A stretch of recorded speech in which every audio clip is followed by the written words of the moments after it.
Newton laws of motion. Newton laws of motion में आपको first law सब अच्छे से पता होगा। क्या कर रहे हो भाई, ध्यान को यार। फर्स्ट लॉ क्या कहता है?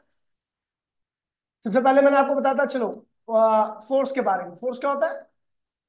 इफेक्ट ऑफ पुश और पुल। और क्या होता है भैया, इसको दूसरी डेफिनेशन लिखते हो, external agency. External agency which change the state of body. State of, एक एक्सटर्नल एजेंसी जो बॉडी की स्टेट को क्या करता है, चेंज कर देता है। फिर आता है मोमेंटम। मोमेंटम, ठीक है। तो effect of force, effect of force के इफेक्ट को हम क्या कहते हैं भैया, मोमेंटम कहते हैं। ठीक है। एक बॉडी है, इसका मास m है, आपने इसके ऊपर फोर्स लगाया तो इसके पास वेलोसिटी भी आ गई, यानी क्या आ गया, मोमेंटम आ गया, m इंटू में डी। अच्छा, आपको याद होगा मोमेंटम जो होता है मास के डायरेक्टली होता है, मोमेंटम जो होता है वेलोसिटी के भी डायरेक्टली होता है। यानी मोमेंटम को बढ़ाना चाहते हो तो मास बढ़ा दो या वेलोसिटी बढ़ा दो। इस केस में आपका पीएम ग्राफ इस तरीके का होगा। मास मास बढ़ाते रहोगे तो मोमेंटम भी क्या होगा, अपने आप बढ़ता रहेगा। ठीक है। और पीवी ग्राफ भी क्या होगा, इसी तरीके का होगा, पीवी डायग्राम, स्ट्रेट लाइन। ठीक है। और जब आपका मोमेंटम कांस्टेंट आता है तो आपको याद होगा, तो एम वी इक्वल्स में कांस्टेंट, तो वी क्या होगा, के अपॉन में एम। तो यानी V is inversely equal to क्या होगा, एम होगा। यानी अगर आप फिक्स मोमेंटम के साथ मास को बढ़ाओगे तो उस बॉडी की वेलोसिटी क्या होगी, कम हो जाएगी। और मास को घटाओगे तो वेलोसिटी क्या होगी, बढ़ जाएगी। तो उस केस में आपका एम और वी के बीच का जो ग्राफ रहेगा कुछ इस तरीके का रहेगा। ठीक है भैया। वेक्टर क्वांटिटी होती है, कैसी क्वांटिटी है, वेक्टर क्वांटिटी। ठीक है। और पी वेक्टर इक्वल्स टू में एम, वी वेक्टर होता है, एसआई यूनिट क्या होगी इसके, एसआई यूनिट क्या होगी, तो केजी मीटर पर सेकंड। ठीक है। इसके एसआई यूनिट डायमेंशन फॉर्मूला आप जानते हो, M L T minus one, M L T minus one. ठीक है। फिर आते हैं भैया, बात करते हैं इनर्शिया। इनर्शिया, इनर्शिया क्या कहता है भैया, कि कहता है भैया, इनर्शिया बोलता है कि अगर बॉडी अपने आप से अपनी स्टेट को खुद ब खुद चेंज नहीं कर सकती, बॉडी अपनी स्टेट को खुद ब खुद चेंज नहीं कर सकती, इसका मतलब बॉडी क्या है, कैपेबल नहीं है अपनी स्टेट को चेंज करने के। तो बॉडी की इसी प्रॉपर्टी को हम क्या कहते हैं भैया, इनर्शिया कहते हैं। ठीक है। इनर्शिया कहता है भैया कि बॉडी अपने आप से अपनी स्टेट को चेंज नहीं कर सकती। अगर वो रेस्ट में है तो, मोशन में है तो, और स्ट्रेट लाइन में चल रही है तो, कब तक, मतलब बॉडी अपने आप से अपनी स्टेट को कभी भी चेंज नहीं कर सकती। ठीक है भैया। इसी को हम क्या कहते हैं भैया, इनर्शिया कहते हैं। ठीक है।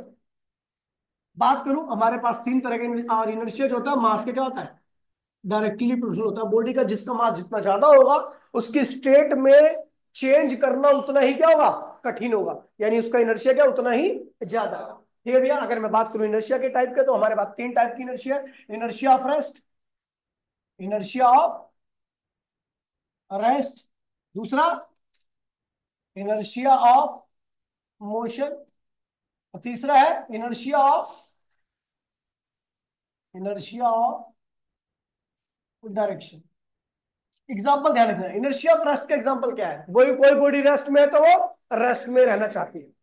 ठीक है। यदि आप उसकी स्टेट को चेंज करोगे तो उसको क्या करेगी, अपोज करेगी। इनर्शिया ऑफ रेस्ट का एग्जाम्पल देखिए, बस में आप खड़े हुए हो, ठीक है, आपके पास आपकी बॉडी रेस्ट में, यानी आपकी बॉडी बॉडी मास ही को ही हम क्या कहते हैं, इनर्शिया कहते हैं। जिस बॉडी का मास जितना ज्यादा होगा उसका इनर्शिया उतना ज्यादा होगा, ये ध्यान रखना। आप बस में ऐसे रेस्ट में खड़े हो, बस भी रेस्ट में खड़ी है, लेकिन एक बस एकाएक क्या होती है, मोशन में आती है, तो आपका लोअर पोर्शन जो बस के कांटेक्ट में होता है उसका मास कम होता है, इनर्शिया कम होता है, तो बस के साथ क्या करता है, मूव करने लगता है, आगे चलने लगता है। लेकिन आपके अपर पोर्शन का मास क्या होता है, ज्यादा होता है, ये चलता नहीं है, क्योंकि इसका इनर्शिया और रेस्ट क्या है, ज्यादा है। ये पीछे रह जाता है अपर पार्ट, और पैर क्या होते हैं, आगे चले आते हैं, और आप क्या होते हैं, नीचे गिर जाते हो। ठीक है। इसके बहुत सारे और भी एग्जांपल है, जैसे पेड़ वेड़ में फल लगे होते हैं, तो एकदम से डाली को झटक मारते हो तो फल क्या होता है, नीचे आ जाता है। क्यों, क्योंकि फल क्या है, इनर्शिया कौन सा है, रेस्ट में। डाली का इनर्शिया क्या होता है, चेंज करते होते हो आप फोर्स लगा करके, तो डाली तो आगे पीछे चली जाती है, लेकिन फल अपनी जगह पे रहता है, तो क्या होता है, टूट करके नीचे गिर जाता है। डस्ट से, कारपेट से डस्ट को निकालना होता है तो कारपेट को बहुत तेजी से बीट करते हैं, क्योंकि जब कारपेट को बीट करते हैं तो कारपेट में चोट लगने की वजह से वो क्या होता है, आगे चले आता है। लेकिन डस्ट के पास इनर्शिया, डस्ट क्या थे, रेस्ट में थे, उनके पास कौन सा इनर्शिया था, इनर्शिया ऑफ रेस्ट थे, तो वो अपनी जगह पर आते हैं, और कारपेट क्या होता है, आगे निकल जाते हैं। इससे कारपेट और डस्ट दोनों क्या होते हैं, अलग हो जाते हैं। बहुत सारे एग्जांपल है इनर्शिया ऑफ रेस्ट के।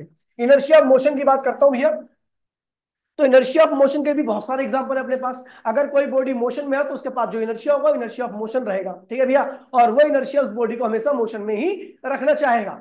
जैसे मान लीजिए बॉडी एक आपकी चल रही है, बस के आगे कुत्ता आ गया, कुत्ते को देख करके ड्राइवर ने क्या किया, ब्रेक लगा दिया। ब्रेक लगाने से क्या हुआ कि आपका अपर पार्ट क्या हुआ, हैवी ज्यादा इनर्शिया होने की वजह से बहुत देर तक मोशन में रहा, लेकिन लोअर पार्ट बस के साथ क्या हुआ, तुरंत इनर्शिया कम होने की वजह से रुक गया। लोअर पार्ट रुक गया, अपर पार्ट चलता रहा, इसलिए क्या होता है आप बस में आगे की तरफ गिर जाते हो। कई बार घुड़सवार क्या होता है भैया, आगे की तरफ पलट जाता है। क्यों? क्योंकि भैया एकाएक घोड़ा रुक जाता है। घोड़ा रुकने की वजह से क्या होता है भैया, अपर पार्ट क्या होता है मोशन में रहता है, लेकिन लोअर पार्ट आपका जो बॉटम पार्ट होता है वो घोड़े के साथ क्या होता है रेस्ट में आता है, इसलिए आप क्या होते हैं आगे की तरफ गिर जाते हो, ठीक है भैया। अब क्या होता है भैया, कई बार चलती हुई गाड़ी से उतरने पर क्या होता है गिर जाते हो और आपको चोट लग जाती है। रीजन बड़ा सिंपल सा है, जैसे ही आप गाड़ी से उतरते हो तो वैसे ही आपके अपने पैर क्या करते हो जमीन में जमा लेते हो। जमीन में जमाने की वजह से आपका पैर क्या होता है रेस्ट में आते हैं, लेकिन अपर पार्ट का इनर्शिया ज्यादा होने की वजह से ये लगातार क्या करता है बस के साथ अब भी मूव करता रहता है, और ये आगे चले आता है और आपके पैर क्या रहते हैं पीछे रहते हैं और अब नीचे गिर जाते हैं, ठीक है भैया। इनर्शिया ऑफ डायरेक्शन के, इनर्शिया ऑफ डायरेक्शन देखिए कई सारे एनिमल के लिए बहुत ज्यादा फायदेमंद होता है। जैसे छोटे एनिमल है, छोटे एनिमल का मास क्या होता है कम होता है, उनका इनर्शिया क्या होता है कम होता है, वो जल्दी जल्दी से अपनी डायरेक्शन को क्या कर सकते हैं चेंज कर सकते हैं। तो इसी का फायदा उठाते हुए रैबिट, चूहा, गिलहरी, ये छोटे जानवर जो होते हैं वो बड़े जानवर से बचते हैं। वो क्योंकि बड़े जानवर है मास ज्यादा है, उनका इनर्शिया भी क्या होगा ज्यादा होगा, वो जल्दी से अपनी डायरेक्शन को चेंज नहीं कर पाएंगे। लेकिन छोटे जो रैबिट वगैरह है वो जल्दी जल्दी से मास कम होने की वजह से जल्दी जल्दी से अपनी डायरेक्शन को बदल सकते हैं और जल्दी जल्दी से बदलेंगे। चूहा बड़े जानवर ऐसा नहीं कर सकते, तो इसलिए क्या होता है वो कई बार बच जाते हैं, ठीक है, समझ गए। और इसका एक और एग्जांपल है जब आप चलते हो, ठीक है, खैर छोड़ो, एक समझ में आ गया, आगे बढ़ते हैं भैया। फिर बात करते हैं भैया first law of motion. First law of motion की बात, फर्स्ट लॉ ऑफ मोशन और इनर्शिया दोनों सेम है, ठीक है। फर्स्ट लॉ ऑफ मोशन और इनर्शिया क्या है, सेम है। फर्स्ट लॉ कहता है भैया बॉडी अपने आप से अपनी स्टेट को चेंज, जब तक उसके ऊपर कोई एक्सटर्नल फोर्स, समझ गए, यही क्या है भैया first law of motion. A body cannot change its initial state if external force equals to में जीरो। अगर बॉडी की बात करूं तो भैया बॉडी कभी भी अपनी इनिशियल स्टेट को चेंज नहीं कर सकती अगर उसके ऊपर क्या है भैया एक्सटर्नल फोर्स जीरो लग रहा है। अब एक चीज देखिए भैया ध्यान दीजिए और समझिए इसको, ठीक है। इसके बहुत सारे एग्जांपल हैं और सारे एग्जांपल क्या इनर्शिया ऑफ रेस्ट वाले से आपके inertia of rest, inertia of motion और इनर्शिया ऑफ डायरेक्शन के ऊपर बेस्ड है, ठीक है। अभी मैं फर्स्ट लॉ की बात कर रहा हूं तो फर्स्ट लॉ में एक क्वेश्चन और होता है कि show that Newton first law define force. Newton का फर्स्ट लॉ फोर्स को डिफाइन करता है, कैसे? अच्छा फोर्स क्या है, न्यूटन का फर्स्ट लॉ क्या कहता है, बॉडी अपनी स्टेट को चेंज नहीं कर सकती, कब तक? इसका मतलब फोर्स है क्या, वो एजेंसी जो बॉडी की स्टेट को चेंज कर दे। तो फर्स्ट लॉ कहता है भैया कि in the absence of force body can not change it's initial state. Force की एब्सेंस में बॉडी अपनी इनिशियल स्टेट को चेंज नहीं कर सकती। इनिशियल स्टेट कुछ भी हो सकती है, रेस्ट है, मोशन है, डायरेक्शन, ठीक है, कुछ भी चेंज नहीं करेगी फोर्स की एब्सेंस में। इसका मतलब फोर्स होगा तभी चेंज कर पाएगी। तो फोर्स है क्या, जो बॉडी की स्टेट को चेंज कर दे। Force is an external agency which change the state of body. तो hence first law define law of inertia, हाँ फोर्स। सेकंड क्या कहता है भैया कि इसमें ही आपका जो फर्स्ट लॉ है वो कहता है इनर्शिया को डिफाइन करो। फर्स्ट लॉ आपका इनर्शिया को डिफाइन करता है, हाँ भैया करता है, कैसे देखिए। फर्स्ट लॉ कहता है भैया कि body in the absence of force body can not change it's initial state. Force की एब्सेंस में बॉडी अपनी स्टेट को चेंज नहीं करती। कौन से फोर्स के एक्सेस में, एक्सटर्नल फोर्स के एब्सेंस में बॉडी अपनी स्टेट को चेंज नहीं करती। इसका मतलब भैया बॉडी खुद से अपनी स्टेट को चेंज, उसको चेंज करने के लिए क्या चाहिए, एक्सटर्नल फोर्स चाहिए। इसका मतलब बॉडी कैपेबल ही नहीं है, और बॉडी की इसी कैपेबिलिटी को, मतलब जो कैपेबल नहीं होती, इसी को हम क्या कहते हैं भैया inertia. Hence first law define inertia, समझ गए। फर्स्ट लॉ तीन पार्ट से मिलकर बना होता है भैया। अगर बॉडी रेस्ट में है तो वो रेस्ट में रहेगी, पहला पार्ट ये। आपने नॉर्मल चीजों को देखा होगा, कोई चीज रेस्ट में तो रेस्ट में रहती है जब तक उसके ऊपर कोई फोर्स ना लग जाए। बॉडी मोशन में है तो वो मोशन में ही रहेगी। ये भैया ये जनरली एग्जांपल आपको डेली लाइफ में देखने को नहीं मिलता। ये देखने को मिलेगा आपको स्पेस वगैरह में कि कोई कॉमेट्स वगैरह चला जा रहा तो उसी रफ्तार से क्या हुआ चलता रहेगा। कब तक, जब तक कि उसके ऊपर एक्सटर्नल फोर्स ला करके उसकी डायरेक्शन या उसकी स्टेट को चेंज ना कर दे। ठीक है। और बॉडी सीधी लाइन में चल रही है तो भी वो सीधी लाइन में चलती रहेगी जब तक कि उसके ऊपर कोई फोर्स लग करके उसकी डायरेक्शन को चेंज ना कर दे। ठीक है भैया, तो ये 3 पार्ट है इसके। बस खत्म हो गया फर्स्ट लॉ। आता भैया सेकंड लॉ पे। Second law of motion. Second law of motion. Second law of motion क्या कहता है भैया? सेकंड लॉ ऑफ मोशन कहता है भैया कि the rate of change of momentum, rate of change of momentum का तो कहता है चेंज इन मोमेंटम अपॉन में change in time is directly equal to force. Rate of change of momentum is directly equal to applied force.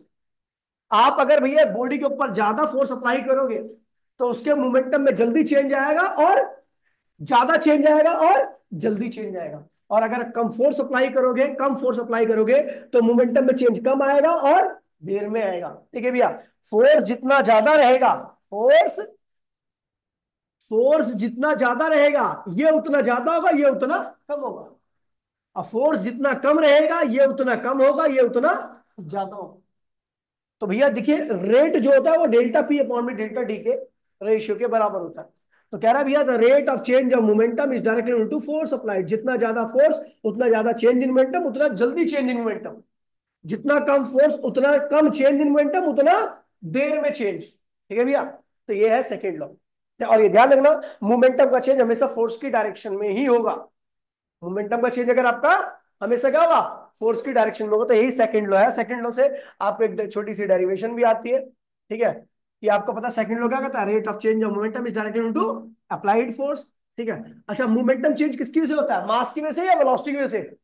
किसी body का momentum किसकी वजह से चेंज होता है, मास की वजह से या तो वेलोसिटी की वजह से? तो आप डेल्टा पी को क्या लिखोगे, एम डेल्टा वी अपॉन में डेल्टा टी इक्वल्स टू में क्या हुआ, के एफ।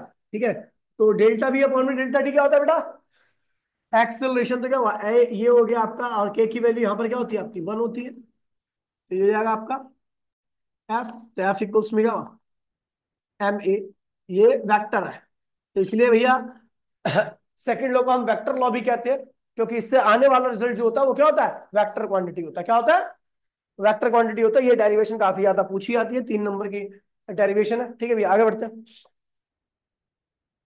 3 नंबर की आती है, छोटी सी है लेकिन 3 नंबर की। एक स्टेटमेंट पूछेगा, स्टेटमेंट, स्टेटमेंट के साथ ये 3 डेरिवेशन मिलाकर ये 3 नंबर हो गया।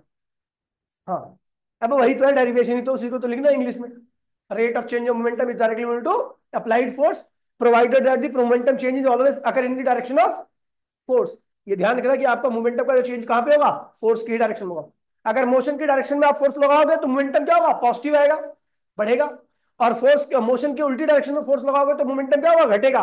डेल्टा पी की वैल्यू क्या आएगी, समझ गया? ठीक है, अब देखिए सेकंड लॉ में न्यूमेरिकल के भी कुछ क्वेश्चन आए। देखिए सेकंड लॉ में फोर्स के 2 फॉर्मूले होते हैं। एक तो क्या होता है, मास इंटू एक्सेलरेशन। ठीक है, फोर्स का एक फॉर्मूला क्या हो गया, अब मास इंटू में डेल्टा वी अपॉन में डेल्टा टी। खैर ऊपर नीचे वाला फॉर्मूला सेम ही है। ठीक है, और एक होता है भैया डेल्टा एम अपॉन में डेल्टा टी इंटू में वेलोसिटी। ये भी फोर्स का ही फॉर्मूला है। यहां पर जब मास चेंज होता है तब इसको लगाते हैं velocity constant, mass variable velocity constant, velocity variable mass constant. ठीक है भैया, तो ये फॉर्मूले का इस्तेमाल करना है आपको। ठीक है भैया, सेकंड लॉ। सेकंड लॉ के 2 पार्ट है। पहला पार्ट क्या है भैया, जितना ज्यादा फोर्स रहेगा उतना ज्यादा rate of change of momentum. Rate of change of momentum delta P upon में डेल्टा डी की वैल्यू उतनी ही क्या होगी, ज्यादा होगी। जितना कम फोर्स रहेगा डेल्टा पी अपॉन में डेल्टा डी की वैल्यू क्या होगी, उतनी कम रहेगी। ये पहला पार्ट है। सेकंड पार्ट कह रहा है कि जिस डायरेक्शन में आप फोर्स लगाओगे उसी डायरेक्शन में आपका मोमेंटम क्या होगा, चेंज होगा। अगर आप मोशन की डायरेक्शन में फोर्स को लगा दोगे तो मोमेंटम का चेंज क्या आएगा, पॉजिटिव आएगा। Rate of change of momentum क्या होगा, पॉजिटिव रहेगा। अगर आप मोशन से उल्टी डायरेक्शन में लगा दोगे तो rate of change of momentum क्या होगा, नेगेटिव होगा। ये 2 पार्ट है इसके। ठीक है भैया, अब देखिए भैया, ठीक है, कोई दिक्कत तो नहीं है। अच्छा, इसमें एक और आता है implication of second law. Implication of second law मतलब कुछ रिजल्ट जो वो काफी ज्यादा इंपॉर्टेंट होते हैं। जैसे आपको पता है force equals to mass into में क्या होता है, एक्सीलरेशन होता है सेकंड लॉ के हिसाब से। ठीक है, अच्छा मैं अगर फोर्स को क्या कर दूं, कांस्टेंट कर दूं, क्या कर दूं, तो एम ए भी क्या हो गया, कांस्टेंट हो गया। तो ये एक्सीलरेशन क्या हो गया, कांस्टेंट अपॉन में मास हो गया। तो भैया क्या हुआ, एक्सीलरेशन इनवर्सिबल टू क्या आ रहा है, मास आ रहा है। इसका मतलब समझे, आप सेम फोर्स साइकिल के ऊपर लगाओ और सेम फोर्स ट्रक के ऊपर लगाओ, फोर्स क्या है, कांस्टेंट है। लेकिन हम जानते हैं ट्रक का मास क्या होगा, ज्यादा होगा, तो उसके अंदर एक्सीलरेशन क्या आएगा, साइकिल का मास क्या रहेगा, तो यानी बड़े मास वाली चीजों के अंदर एक्सेलरेशन क्या आता है, कम आता है, और छोटे मास वाली चीजों के अंदर एक्सेलरेशन क्या आता है, ज्यादा आता है। ठीक है। अगला, इसकी एक और इंप्लीकेशन है कि if F external equals to में जीरो, तो इसका मतलब मास इनटू में एक्सेलरेशन भी क्या होगा, जीरो होगा। मास कभी जीरो नहीं हो सकता, कौन जीरो हो सकता है, एक्सेलरेशन। एक्सेलरेशन जीरो कब होता है, जब वेलोसिटी क्या होती है, कांस्टेंट होती है। तो यहां से एक और इंप्लीकेशन आ गई कि अगर बॉडी के ऊपर फोर्स नहीं लगता तो बॉडी की वेलोसिटी क्या होती है, कांस्टेंट रहती है। क्या रहती है, कांस्टेंट। ठीक है, आगे बढ़ते हैं भैया। ठीक है, बात करते हैं थर्ड लॉ ऑफ मोशन। ठीक है, थर्ड लॉ ऑफ मोशन, उसके बाद दोनों लॉ को एक साथ कंबाइन करेंगे, थर्ड लॉ ऑफ। कुछ बाकी तो इम्पल्स रह रहा है, इम्पल्स नहीं नहीं, इसी में ये सेकंड लॉ में ये इम्पल्स, इम्पल्स, इम्पल्स। देखिए, effect of force on a body momentum कहलाता है। क्या कहलाता है, फोर्स का इफेक्ट बॉडी के ऊपर क्या कहलाता है भैया, मोमेंटम कहलाता है।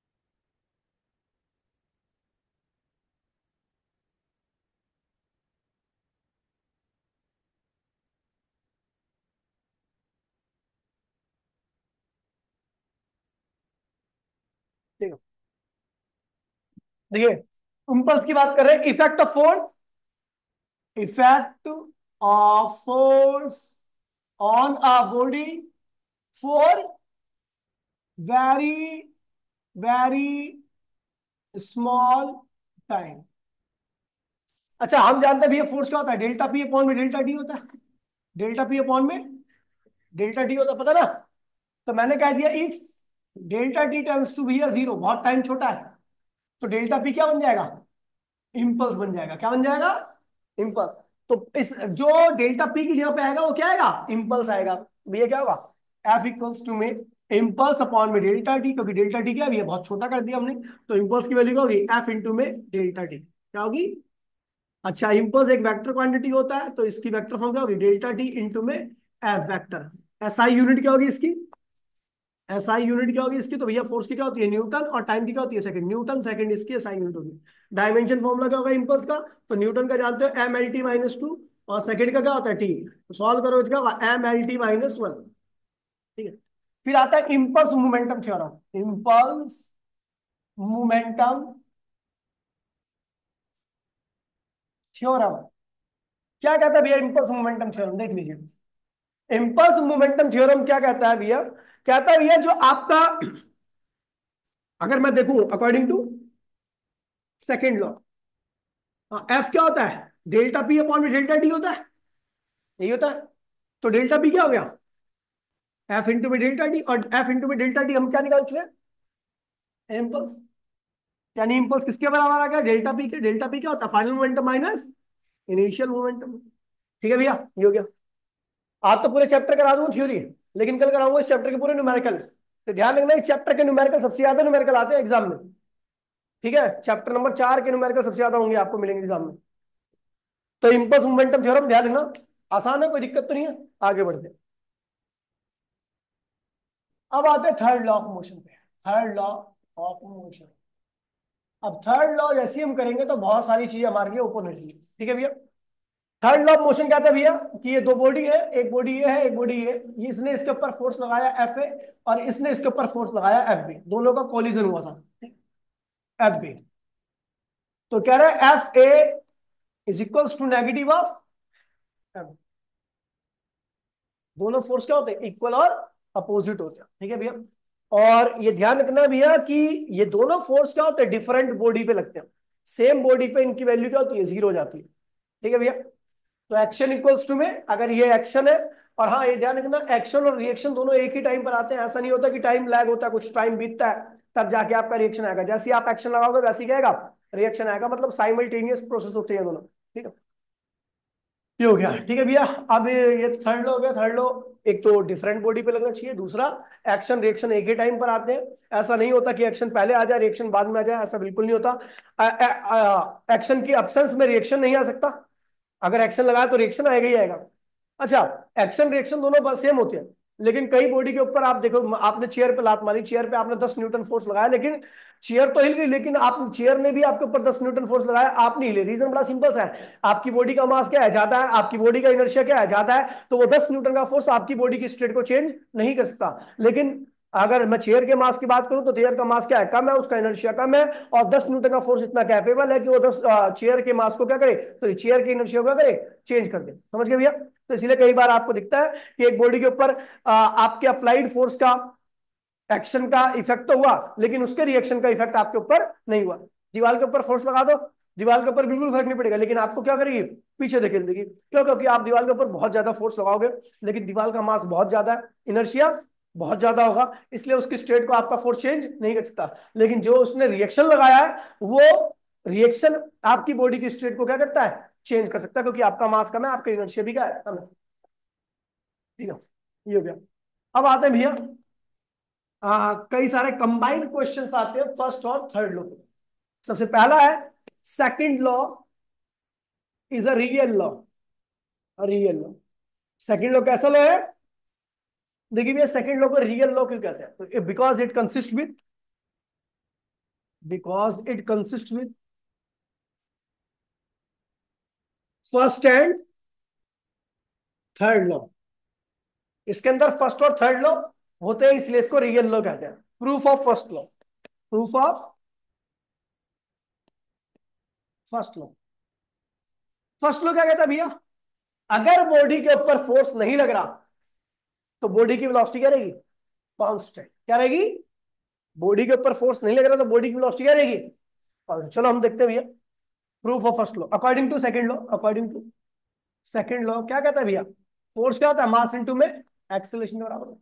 अगर मैं कह दूं इफ एफ इक्वल्स टू में zero, then M A is also equals to zero. M कभी जीरो नहीं होता, कौन जीरो होगा, एक्सेलरेशन जीरो होगा। एक्सेलरेशन जीरो का मतलब वेलोसिटी। देखो सेकंड लॉ स्टार्ट किया, सेकंड लॉ में थोड़ी सी कंडीशन रखी, और क्या गया, फर्स्ट लॉ कह रहा है। सेकंड लॉ क्या कहता है, सेकंड लॉ कहता है force equals to mass into में एक्सेलरेशन होता है। लेकिन जैसे हमने क्या किया, फोर्स को जीरो किया, तो भैया बॉडी का मास तो जीरो नहीं हो सकता। क्या जीरो है, एक्सेलरेशन।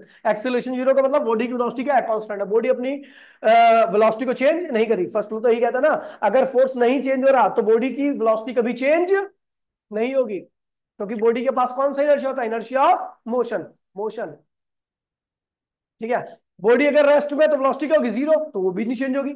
बॉडी अगर मोशन में है तो वो कोई वेलोसिटी की वैल्यू होगी, तो वो भी कभी चेंज नहीं होगी। ठीक है भैया, और वेलोसिटी किस पे डिपेंड करती है, डायरेक्शन पे। तो फोर्स नहीं है तो वेलोसिटी चेंज नहीं होगी, इसका मतलब डायरेक्शन भी चेंज नहीं होगी। समझ गए भैया? तो वेलोसिटी कांस्टेंट का मतलब जीरो वेलोसिटी तो जीरो ही रहेगी, चार वेलोसिटी तो चार रहेगी, स्ट्रेट लाइन में चल रही है तो स्ट्रेट लाइन में। वेलोसिटी कांस्टेंट का मतलब ये होता है। ठीक है भैया, proof of third law, proof of third law. चलो भैया करते हैं थर्ड लॉ का प्रूफ। ठीक है, थर्ड लॉ का प्रूफ कैसे करेंगे, तो ध्यान दीजिए भैया, प्रूफ ऑफ थर्ड लॉ। तब देखिए बेटा, according to second law, according to second law, मैंने दो बॉडी ली, दोनों बॉडी का आपस में कोलिजन कराया। इसने इसके ऊपर कितना फोर्स लगाया, एफ ए, इसने इसके ऊपर कितना फोर्स लगाया, एफ बी, है ना। अच्छा, एफ ए किसके बराबर होगा, rate of change of momentum of A. बोला हाँ, फोर्स ए पे जो लग रहा है वो किसके बराबर होगा, rate of change of momentum of A के। अच्छा, एफ बी किसके बराबर होगा, rate of change of momentum of B के बराबर होगा। बोला हाँ, ये होगी आपकी पहली इक्वेशन, ये होगी आपकी दूसरी equation. On adding first and second equation, तो F A plus F B equals to में वन बाय में डेल्टा डी कॉमन आ जाएगा, क्या होगा, delta P A plus delta P B. अच्छा, आपको याद होगा भैया, बता रहा हूं मैं, law of conservation of momentum क्या कहता है भैया, अगर बाहर से कोई फोर्स नहीं लग रहा है, यहां पर कोई बाहर से फोर्स नहीं लगा रहे, हम बाहर से किसी प्रकार का फोर्स नहीं लग रहा है इस सिस्टम पे, दोनों सिस्टम पे, ये दोनों एक दूसरे पे लगा रहे हैं। डिजाइन बदल दूंगा, ध्यान रखिए मुंह का, इससे भी गंदा कर दूंगा, इससे गंदा तो नहीं होता लेकिन इससे भी गंदा कर दूंगा मैं। समझ गया? ठीक है, तो भैया यहां से बाहर से किसी प्रकार का कोई फोर्स नहीं लग रहा, बाहर से जब कोई फोर्स नहीं लगेगा तो ये टकराने के बाद एक दूसरे पे फोर्स लगाएंगे। जब टकराने के बाद एक दूसरे पे फोर्स लगाएंगे तो भैया जो एक बॉडी का मोमेंटम चेंज हुआ, मान लीजिए टकराने के बाद एक बॉडी का मोमेंटम +2 बढ़ गया, दूसरे का -2 घट जाएगा। एक बॉडी का 50 बढ़ गया तो दूसरी का 50, समझ गया भैया। तो मोमेंटम अगर बाहर से फोर्स नहीं लग रहा तो एक टकराने के बाद एक बॉडी का मोमेंटम जितना घटता है दूसरी का उतना ही क्या होता है, बढ़ जाता है। समझ गया। तो यानी जितना बढ़ रहा है एक बॉडी का उतना ही क्या होगा, घट रहा है, दोनों का सम क्या आएगा, 0 आएगा। कब, जब बाहर से कोई फोर्स नहीं लग रहा, वो दोनों एक दूसरे फोर्स लगा रही है, एक दूसरे के मोमेंटम को चेंज करेंगे, एक का बढ़ाएगी दूसरे का, जितना एक का बढ़ेगा उतना ही दूसरे का क्या होगा, घटने वाले का नेगेटिव, बढ़ने वाले का, तो ये पूरा का पूरा क्या होगा, 0। तो FA प्लस FB की वैल्यू क्या आ गई भैया, 0। FA इक्वल्स में negative of FB। Third law proof हो गया। पहले हमने क्या किया, second law real law proof करने के लिए फर्स्ट लॉ प्रूफ किया, उसके बाद थर्ड लॉ प्रूफ हो गया। ठीक है भैया। प्रूफ ऑफ कंजर्वेशन ऑफ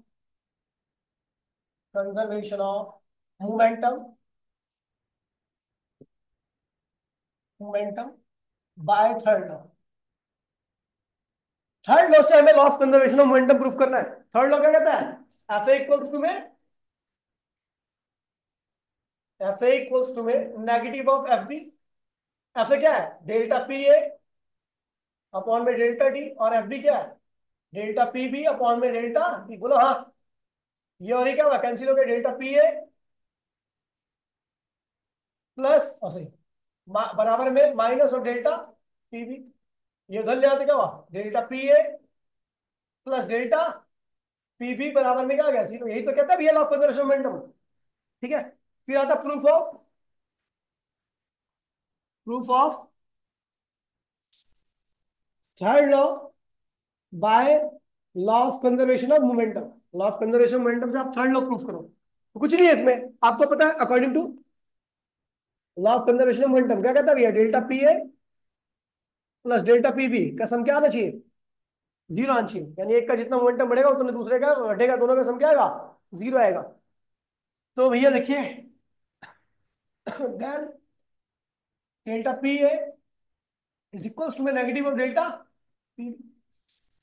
ठीक है। दोनों साइड में डेल्टा डी से क्या करो, डिवाइड कर दिया, डिवाइड।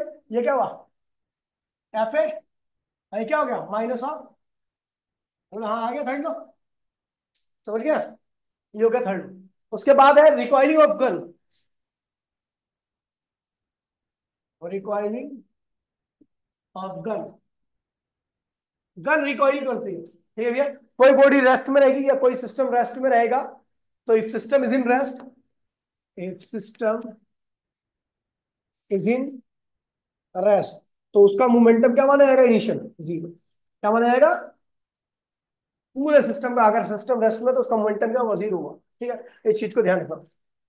कौन कौन है भैया, ये अननोन कौन है भाई, अननोन नाम नहीं है क्या, तेरे पापा ने नाम रखा क्या तेरा।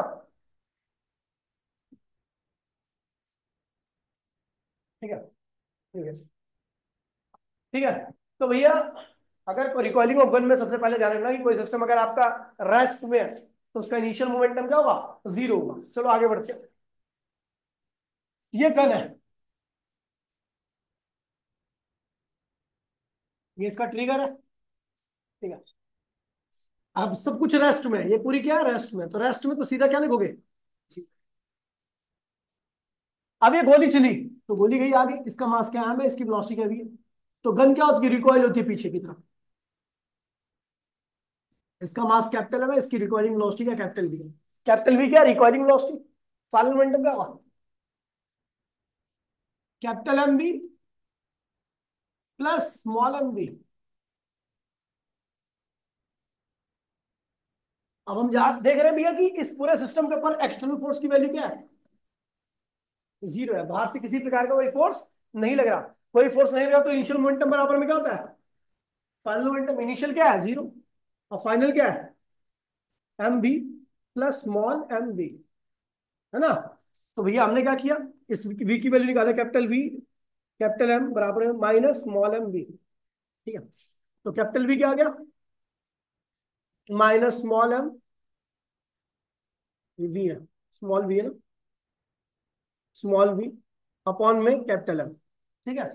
अच्छा आप देखिए भैया, आपको मैंने बोला कि भैया ये देखिए, ये माइनस ये बता रहा है, ये माइनस ये बता रहा है कि अच्छा देखो, पहली बात तो ये टर्म कभी नेगेटिव नहीं हो सकती, पता क्यों? क्योंकि मास अपॉन में मास हमेशा पॉजिटिव आता है, मास पॉजिटिव टर्म होता है, कभी किसी का मास नेगेटिव नहीं होता। तो चाहे मैं गोली का मास लूं, चाहे मैं गन का मास लूं, वो हमेशा पॉजिटिव रहेगा, तो रेशियो भी क्या आएगा? पॉजिटिव। ये क्या आएगी? Positive term.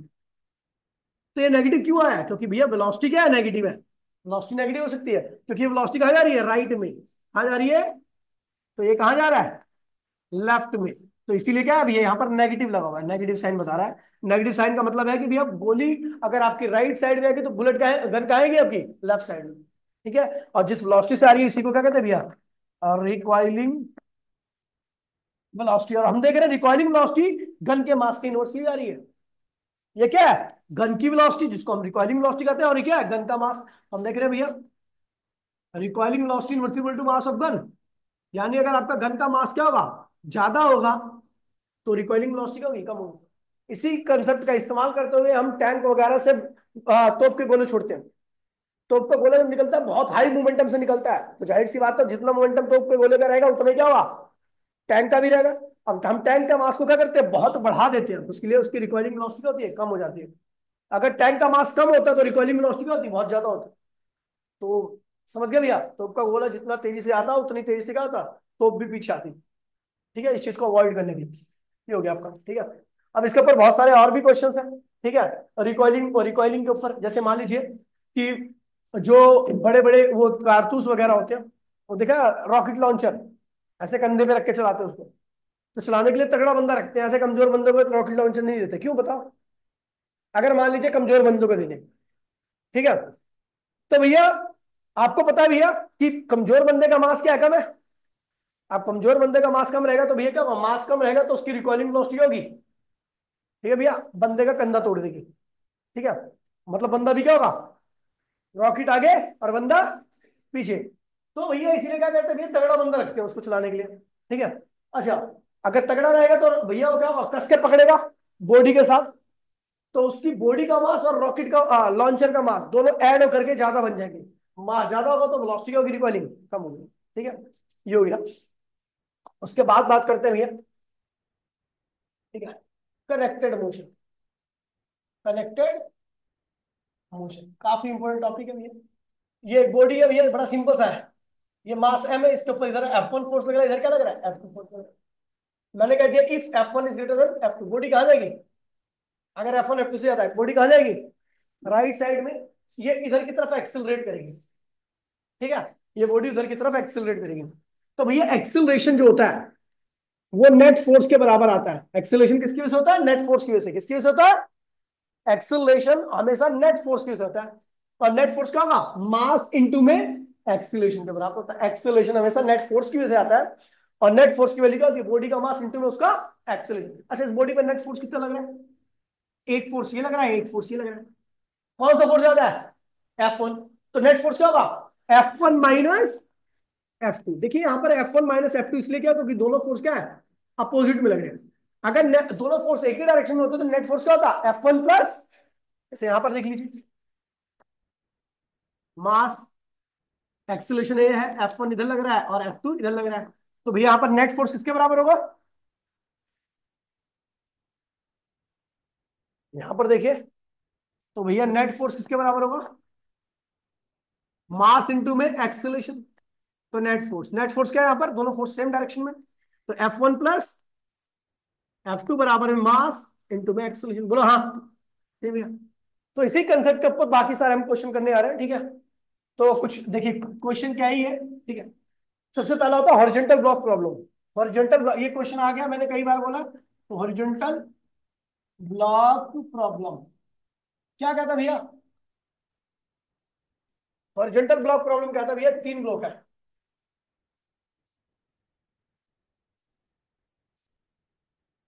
इसके ऊपर एक फोर्स लग रहा है F। क्या लग रहा है?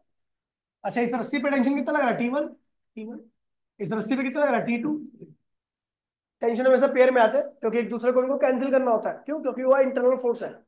ठीक है। इसका मास क्या है? M। इसका क्या है 2m, इसका क्या है। तो सबसे पहले पूरे सिस्टम का एक्सेलरेशन निकालो। एक्सेलरेशन किसके साथ है, टेंशन इन दे देना, टेंशन इंटरनल फोर्स है। इंटरनल फोर्स कभी किसी सिस्टम को एक्सेलरेट नहीं करा सकता। तो एक्सेलरेशन किसकी वजह से हो रही होगी, कैपिटल एफ की वजह से। ठीक है भैया। तो एक्सेलरेशन क्या होता है, total force external force divide by total mass. External force कितना है भैया, एफ। अब बॉडी का कुल मास क्या है, एम, 2m और 3m, क्या हुआ 6m। तो इस पूरे सिस्टम का एक्सेलरेशन कितना है, इतना। तो यही एक्सेलरेशन इसका होगा, यही एक्सेलरेशन इसका होगा, यही एक्सेलरेशन का होगा इसका होगा। तीनों का एक्सेलरेशन का सेम होगा। अब क्वेश्चन क्या कर रहा है भैया, T1 निकालो। T1 निकालो, T2 निकालो। चलो निकालते हैं। Four block first, four block first का डायग्राम बना रहा हूं, फर्स्ट ब्लॉक का डायग्राम बना रहा हूं। अगर फर्स्ट ब्लॉक का डायग्राम देखोगे तो फर्स्ट ब्लॉक के ऊपर फोर्स क्या लग रहा है, एफ। पीछे की तरफ कौन सा फोर्स लग रहा है, T1। देखिए इस फर्स्ट ब्लॉक पे इतना देखो, तो आगे की तरफ कौन सा फोर्स लग रहा है, एफ। पीछे की तरफ क्या लग रहा है, T1। बॉडी का मास कितना है, एम, और एक्सीलरेशन कितना है, तो नेट फोर्स किसके बराबर होगा, बताया था ना, बॉडी का मास इंटू में एक्सीलरेशन। नेट फोर्स क्या होगा, कैपिटल एफ माइनस T1 बराबर बॉडी का मास कितना है, एम, और एक्सीलरेशन आप ऑलरेडी निकाल सकते हो, एम अपॉन में 6 है। ठीक है भैया, तो यहां से आप T1 की वैल्यू निकाल लोगे, समझ गए। अच्छा ब्लॉक सेकंड की बात करूं, तो ब्लॉक सेकंड की बात करूंगा, तो ब्लॉक सेकंड को आगे कौन खींच रहा है, T1। पीछे कौन खींच रहा है, T2। मास कितना है इसका 2m, और एक्सीलरेशन कितना है इसका a। तो नेट फोर्स किसके बराबर होगा, मास इंटू में एक्सीलरेशन। इसका मास कितना है 2m है, एक्सीलरेशन आपको पता है अपॉन में 6m था। नेट फोर्स कितना है T1 माइनस। ठीक है भैया, दूसरी मीटिंग